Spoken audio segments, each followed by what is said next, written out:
민사 절차는 이러한 뺏어올 수 있는 권리를 주는 겁니다. 채무자의 통장에 돈이 있으면 승소 판결문을 받아서 강제 집행을 하면 채권자가 채무자의 통장에 있는 돈을 가져올 수 있습니다.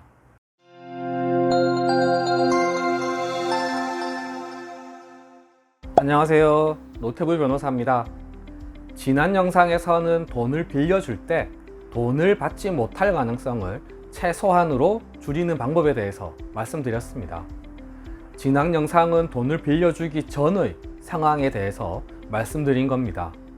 오늘 영상은 이미 돈을 빌려줬는데 채무자가 돈을 갚지 않을 때 돈을 받는 방법에 대해서 설명드리겠습니다.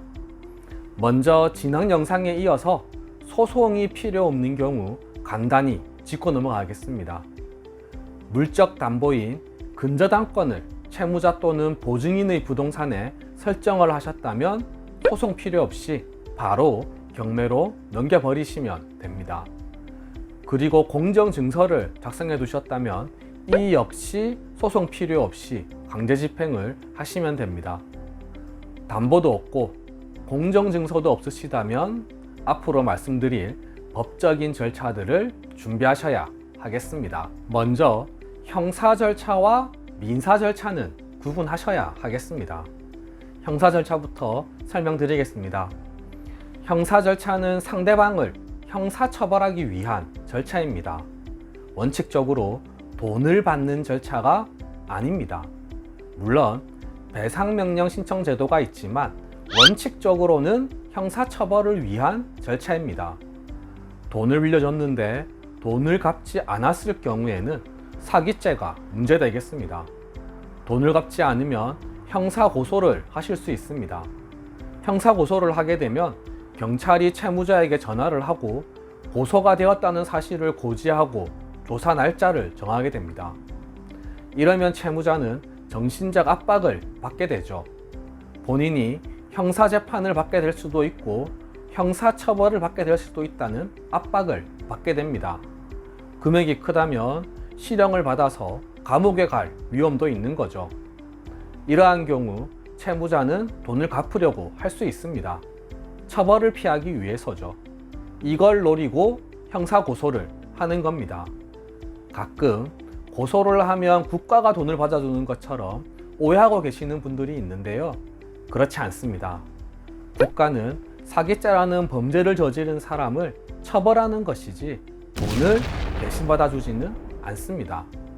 물론 형사처벌을 받겠다, 몸으로 때우겠다고 하면서 돈을 안 줄 가능성도 있습니다. 형사처벌을 진행하시려면 고소장을 작성하셔서 경찰서에 접수하셔야 하겠습니다.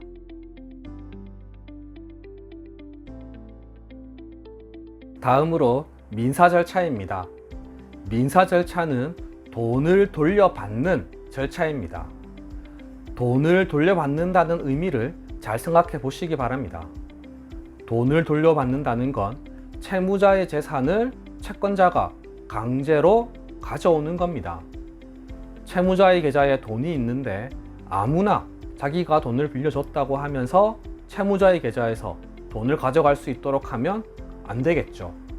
그러면 아무도 은행에 돈을 맡기지 않을 겁니다.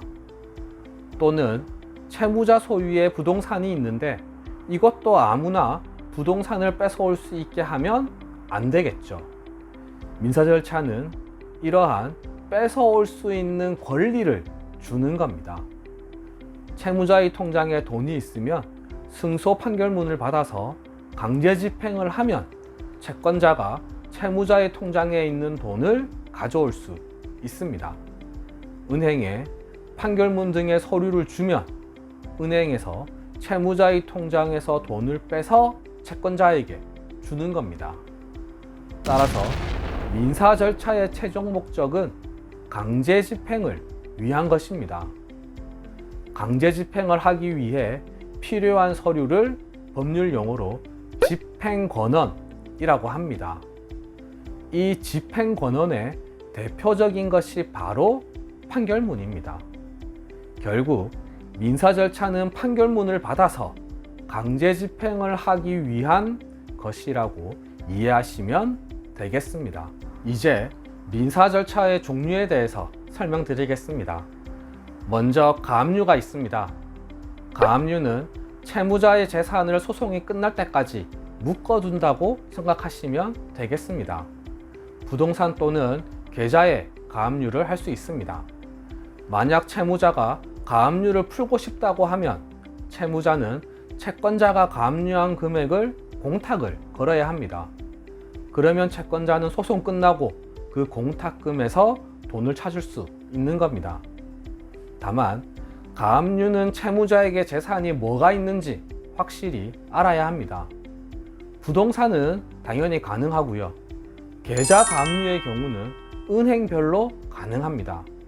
은행들을 모아서 가압류를 관리하는 별도의 기관이 존재하지는 않습니다. 은행을 정해서 가압류를 해야 하는 거죠. 만약 가압류한 은행에 돈이 없다면 가압류는 의미가 없어지게 되는 겁니다. 다음으로 소송 절차입니다. 소송 절차는 두 가지가 있습니다. 지급명령 신청과 대여금 반환 청구 소송이 있습니다. 먼저 지급명령 신청부터 설명드리겠습니다. 지급명령 신청은 간편한 절차라고 생각하시면 됩니다. 채권자가 신청서를 접수하고 채무자가 지급명령 결정문을 받고 나서 2주 이내에 이의를 제기하지 않으면 그대로 확정되는 절차입니다. 지급명령 신청이 확정되면 판결문과 동일한 효력이 있습니다. 짧게는 수개월, 길게는 1년 이상 걸리는 소송 절차를 단시간에 해결할 수 있는 거죠.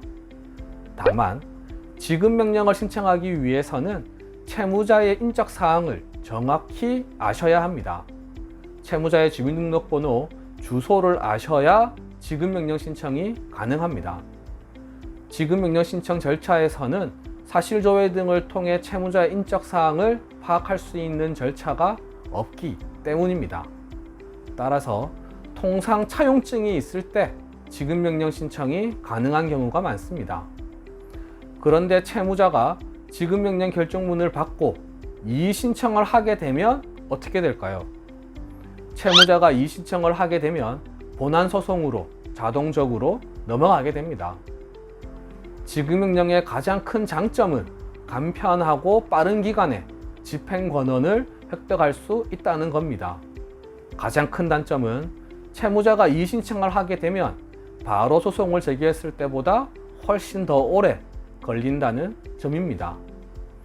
채무자 인적 사항을 알고 있고 채무자가 이의 신청을 하지 않을 가능성이 클 때 지급명령 신청을 하시면 되겠습니다. 지급명령 신청은 저희 변호사가 받는 수임료도 일반 소송에 비해 훨씬 저렴합니다.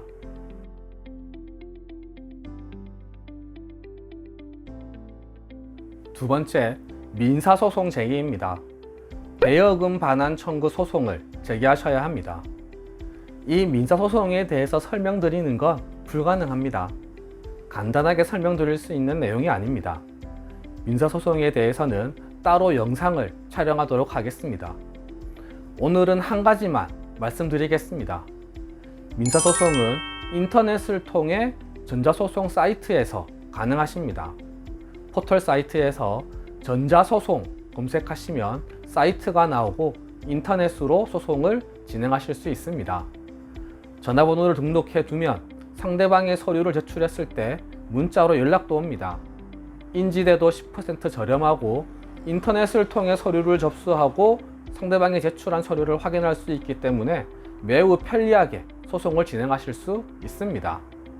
이렇게 소송을 제기하셔서 판결문을 받으시면 강제 집행을 할 수 있는 권리를 얻게 되시는 겁니다.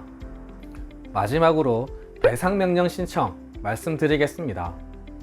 형사 피해자들의 경우 범죄로 인해 피해까지 받았는데 조금 전에 말씀드린 절차들을 모두 진행하라고 하는 것은 가혹할 수 있습니다. 그래서 민사 절차를 거치지 않고 가해자의 형사 재판에서 판결문과 동일한 효력을 가지는 집행 권한을 얻을 수 있도록 한 절차가 바로 배상명령 신청 제도입니다. 가해자의 형사 재판이 진행될 때 해당 재판부에 배상명령 신청서를 접수하시면 됩니다. 다만 배상명령 신청은 민사 절차가 아니기 때문에 금액의 차이가 있으면 각하가 되는 경우가 많습니다. 배상명령 신청은 보조수단이라는 점 기억하시기 바랍니다. 배상명령 신청을 하셔서 인용이 되면 판결문과 동일하게 바로 강제집행을 하실 수 있습니다. 정리를 해보겠습니다. 빌려준 돈을 잘 돌려받는 방법으로는 형사 절차로서 형사고소 및 배상명령 신청, 민사 절차로서 가압류, 지급명령 신청, 대여금 반환 청구 소송이 있습니다. 이러한 절차들을 거쳐서 판결문과 같은 집행 권한을 확보하면 강제 집행을 할 수 있겠습니다. 오늘은 여기까지입니다. 다음 영상에서는 강제 집행에 대해서 말씀드려 볼까 합니다. 궁금하신 점이 있으시면 댓글에 남겨주시거나 전화 주세요. 최대한 친절하게 상담해 드리겠습니다. 이상 노태부 변호사였습니다. 감사합니다.